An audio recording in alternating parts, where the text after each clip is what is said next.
বিশ্বের নানা প্রান্তের ফলের বাজার কুয়েত। এবার যুগ হলো বাংলাদেশের মৌসুমী ফল। বাংলাদেশ ক্রিকেট অ্যাসোসিয়েশন ও বাংলাদেশ প্রেস ক্লাব কুয়েতের আয়োজনে দেশটিতে হয়ে গেল ফল উৎসব। এতে অংশ নেয় কুয়েত পৌরসভার শীর্ষ কর্মকর্তা, স্থানীয় নাগরিক, ক্রিকেট অ্যাসোসিয়েশনের কর্মকর্তা সহ বিভিন্ন সংগঠন।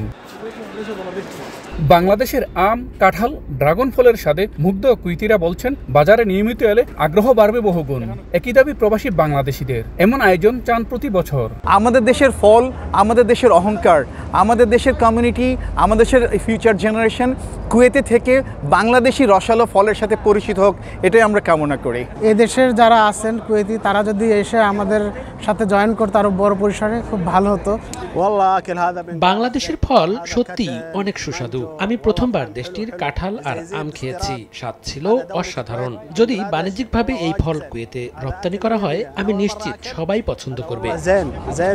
কুয়েতের সুয়েক পৌরসভার নির্বাহী পরিচালক বলেন, এ ধরনের ফল আমদানি হলে কুয়েতে দারুণ বাজার তৈরি হবে, লাভবান হবেন দুই দেশের মানুষ। আমি প্রথম কুয়েতে বাংলাদেশের আম, ড্রাগন ফল, কাঁঠাল খেয়েছি। শতভাগ খাঁটি, স্বাদে ভরপুর। কুয়েত সরকার যদি সরকারিভাবে বাংলাদেশের ফল আমদানির ব্যবস্থা করে, তাহলে এসব ফলের চাহিদা বাড়বে।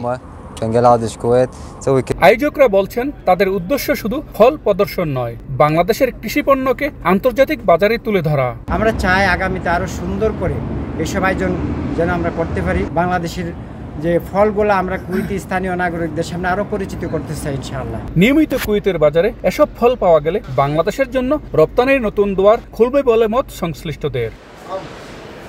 কুয়েত থেকে মঈন সুমন, সময় সংবাদ।